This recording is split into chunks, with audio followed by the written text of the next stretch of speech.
All trollers are my friends. సరే, ఒక్క విషయం నుండి అవనగడ్డ నుంచి అండి ఎవరో బాపనయ్య గారట, ఆయన ఏదో మీకు కాల్ చేస్తున్నారు, ఆయన ఏం మాట్లాడతారు చూద్దాం. బాపనయ్య గారు నమస్తే సార్, నా పేరు బాపనయ్య అండి, అవనగడ్డ బుద్ధప్రసాద్ గారు నియోజకవర్గం. నమస్కారం అండి, మాట్లాడండి. దువ్వాడ శ్రీనివాస్ గారు ఉన్నారు, ఆయన పాపం చాలా బాధల్లో ఉన్నారు. మాధురి గారు ఏమో హౌస్ లో ఉన్నారు. నమస్కారం సార్, చిక్కిపోయారో చూడండి. నమస్కారం శ్రీనివాస్ గారు. నమస్కారం అండి, బాగున్నారా? ఆరోగ్యం బాగుందా మీకు?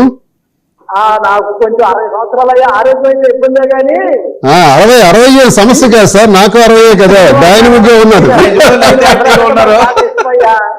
నాకు 60 సార్, వెరీ స్ట్రాంగ్. సమస్య ఏమి లేదా, ఈ బిగ్ బాస్ గురించి నాకేం తెలవదయ్యా. కాకపోతే ప్రజారాజ్యం కానించి శ్రీనివాస్ గారు అంటే నాకు బాగా ఇష్టం.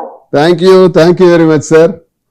నేను కూడా చిరంజీవి గారు, పవన్ కళ్యాణ్ గారు అంటే బాగా ఇష్టం అయ్యా. అయితే వాళ్ళ ఓటీలో నేను వైఎస్ఆర్కే వేసా. ఓహో. కాకపోతే పచ్చి దీంతో శ్రీనివాస్ గారు సార్, నాకు శ్రీనివాసరావు గారు అంటే నాకు బాగా ప్రేమ.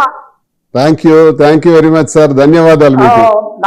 నేను ఏదో రాజకీయాలంటే నేను పెద్ద ఇది కాదు కానీ ఈ రాజకీయాల గురించి నాకేం తెలవదు కానీ శ్రీనివాసరావు గారు ప్రతి డిబేట్ లో కూడా నేను చూస్తా.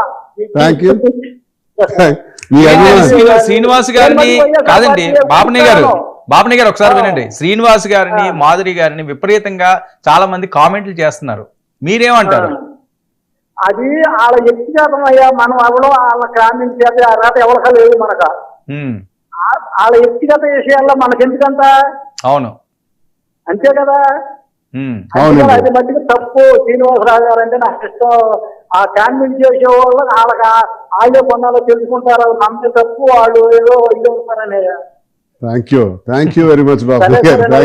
థ్యాంక్ యూ, ధన్యవాదాలు. ఓకే అండి, థ్యాంక్ యూ అండి బాపనయ్య గారు, థ్యాంక్ యూ. ఏం శ్రీనివాస్ గారు, మీ ఏజ్ వాళ్ళు కూడా మిమ్మల్ని చాలా ఇష్టపడతారు, మీ ఏజ్ వాళ్ళు ఇష్టపడతారా? ఆయన ఏజ్ నాకే తెలుసు. 60 ముసలితనం కాదండి, 80 ముసలితనం, 80 సంవత్సరాలు ముసలితనం. మాకప్పుడు ప్రొఫెసర్ నాగేశ్వరరావు గారు చెప్పారు, ఈ మన ఛానల్లోనే చెప్పారు అనుకుంటాను. ఏజ్ అన్నది ఇప్పుడు ఓల్డ్ యంగ్ అంటారు కాబట్టి ఇక స్టార్ట్ అవుద్ది. అసలు కాదు, ఇప్పుడే స్టార్ట్ అవుతుంది కాదండి. ఓకే, ట్రోలర్స్ అన్నారు, ట్రోలర్స్ ఎంతమంది ఉంటారు? 10,000 మంది అనుకుంటున్నారు.